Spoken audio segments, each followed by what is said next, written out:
Hey guys, how's it going? Today we're going to be walking through our first restoration together, which is going to be on my 1984 Jeep CJ7. So let's go ahead and do a walkthrough and see what all we're going to have to do to it.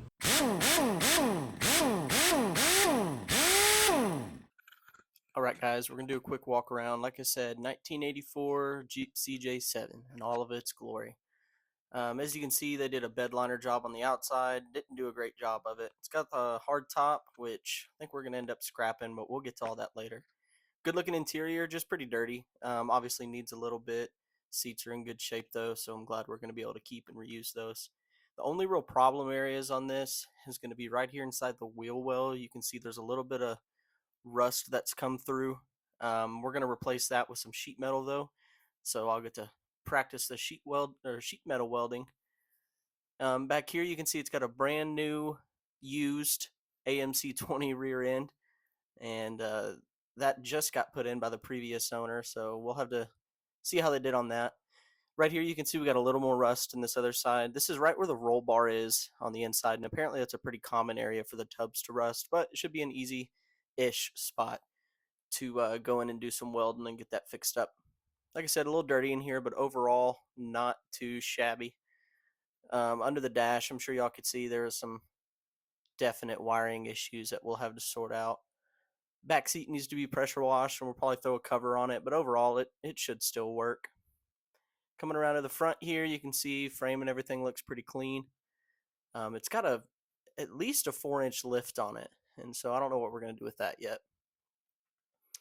It's got the inline 6, which is the 258 cubic inch motor with it's all carbureted, and so that's nice. Definitely something I know and something that I'll be able to work on. I think we're going to leave this in here for now, but eventually we are going to swap it for a small block V8, just not yet. Forgot to tell y'all the next part of my grand plan, which is spraying some phospho everywhere underneath it where there's some rust, just to kind of help with the rust. See if I can kill some of it. I don't really know how good it works, but if it works at all, that's better than nothing, and I can kind of kick some of this rust before it ever becomes an issue.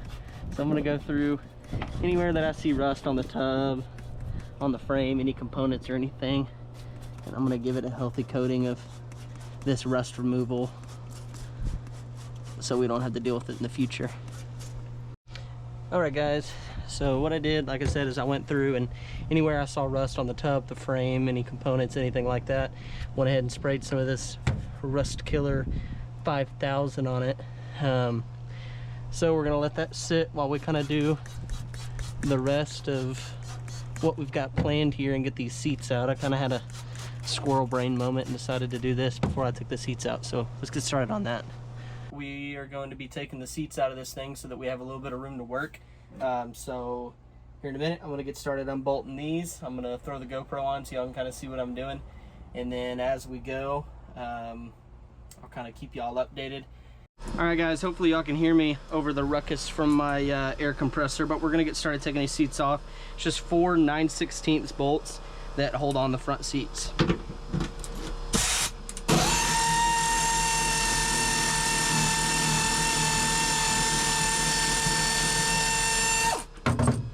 Alright, 4 bolts and she's done. See how heavy these are.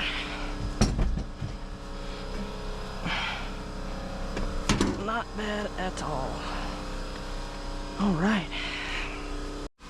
Alright, onto the driver's side. 4 more bolts. These seats are actually, Jesus, in really good shape. They're a little dirty, which we can clean out, but no tears, rips, anything like that. They look fairly new as well.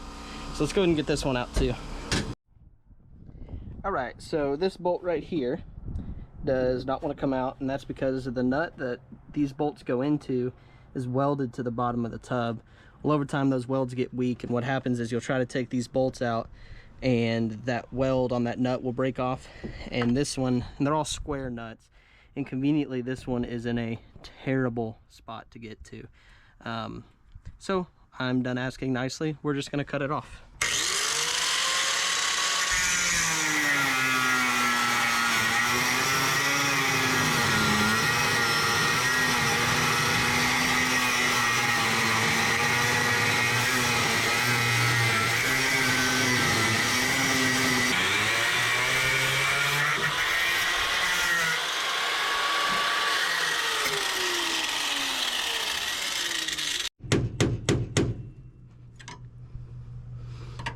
So we're almost there.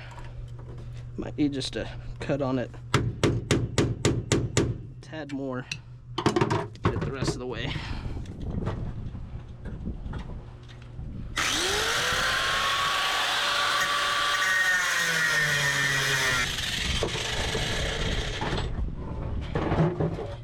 As you can see, we cut into the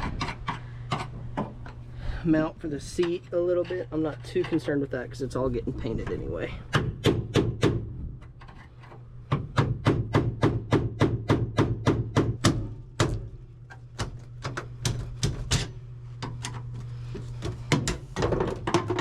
Alright, seat is out. We can lift it out and then get that bolt out the rest of the way. Make ourselves a little more room here.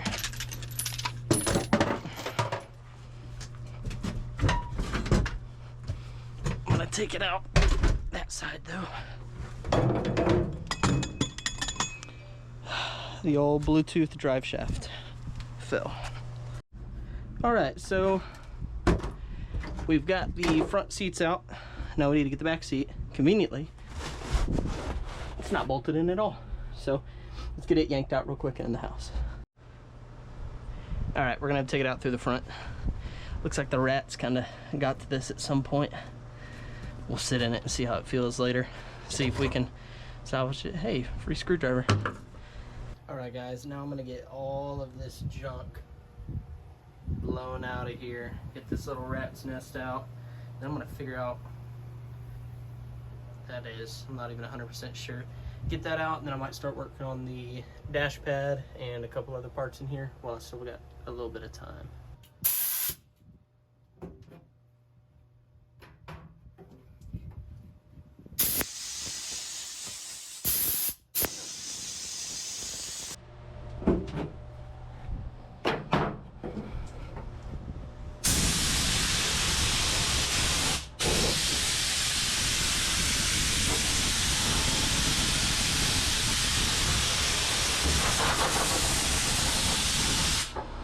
Alright guys, now we're going to work on getting this monstrosity off.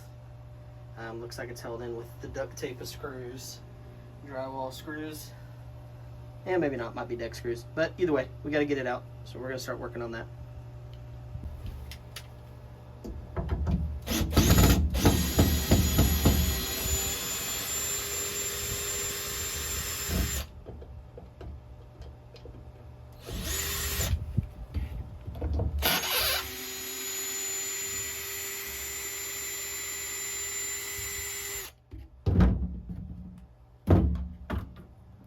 Some engineering right there.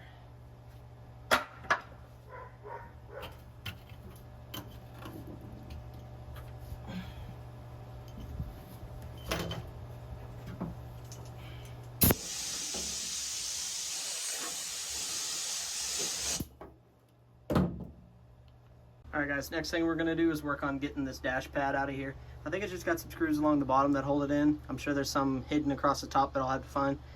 Not too sure yet, but we're gonna get it out. I don't think we're gonna be able to salvage it.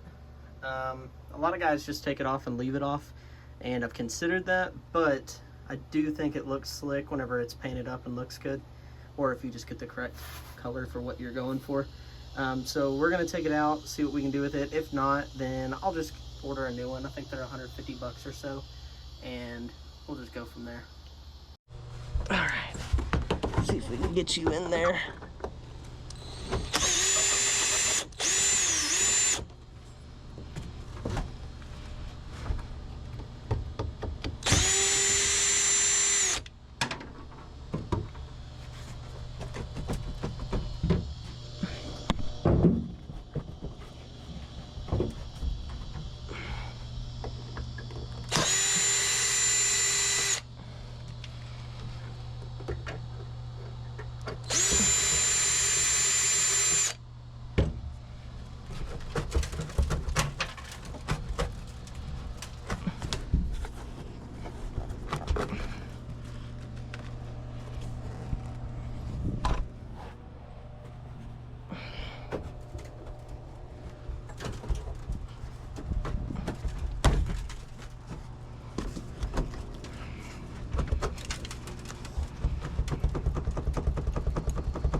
Guys, after much discussion with my crowbar, I think we got to fold the windshield down. So we're gonna get that knocked out real quick. All right, guys. So yeah, you do got to take the windshield down to get these, I don't even know if you can see it, these little tabs in here off.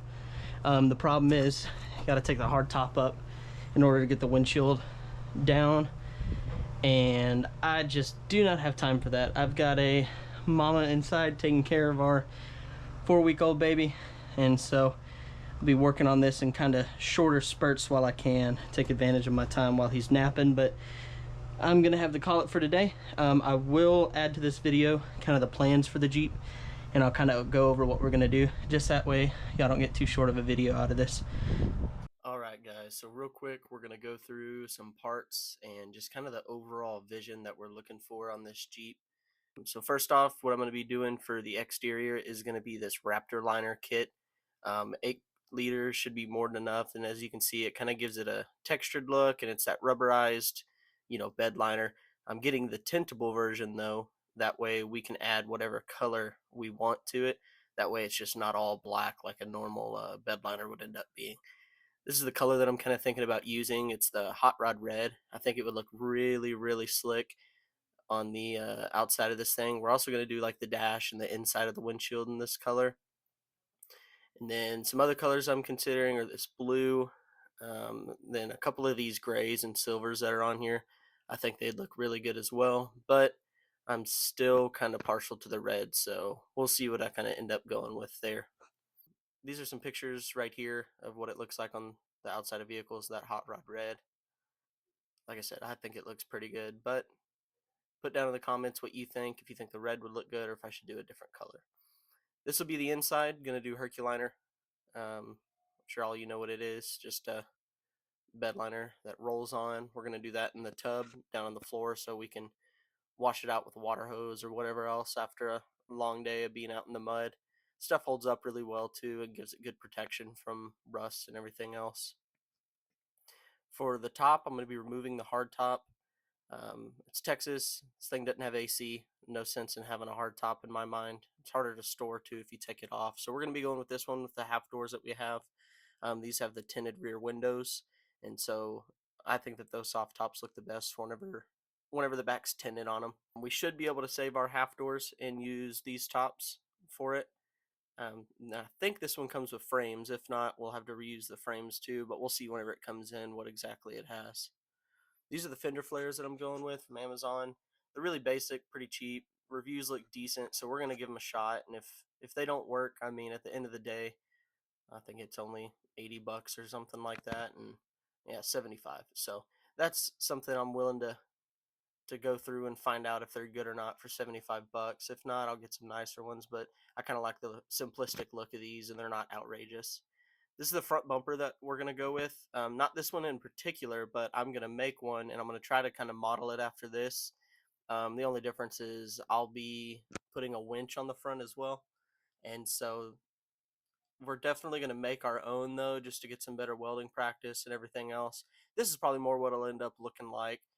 We definitely want the tow hooks on the front because I've got a tow bar for this Jeep so that I can tow it around. So we're definitely going to incorporate that. Like I said, we'll have a winch on the front as well. This is the rear bumper design that I'm kind of going with. I want one that'll swing out with the spare tire on it. That way we can get in and out of the back easier. And I also like that this one has a spot to mount the jack. I think whenever I do mine, I'm going to make it where it mounts more up and down, but I think that looks really slick. All right, guys, let me know what you think in the comments. Let me know what you want to improve, things you would do differently. If it was your Jeep, how would you do it? Let me know if you have any ideas, anything like that, and I'll get around to them and I'll answer all y'all's comments, concerns, and questions, anything else that y'all have. Y'all just be sure to stick around, wait for some more videos. We're going to have some more coming out. Going to keep going through the entire interior. Going to get all of that stripped out. We're going to get it looking real nice. And then we're probably going to move on to the motor. And once we get it running and driving, probably take it over and get the bed liner done on all the outside. So guys, like I said, leave a like, subscribe. This is our first time being together, my first video. So if you could, show your support. If you don't like the videos, you can tell me that in the comments as well. It's all good. But guys, I'll see you next time. Harbor Freight, sponsor me.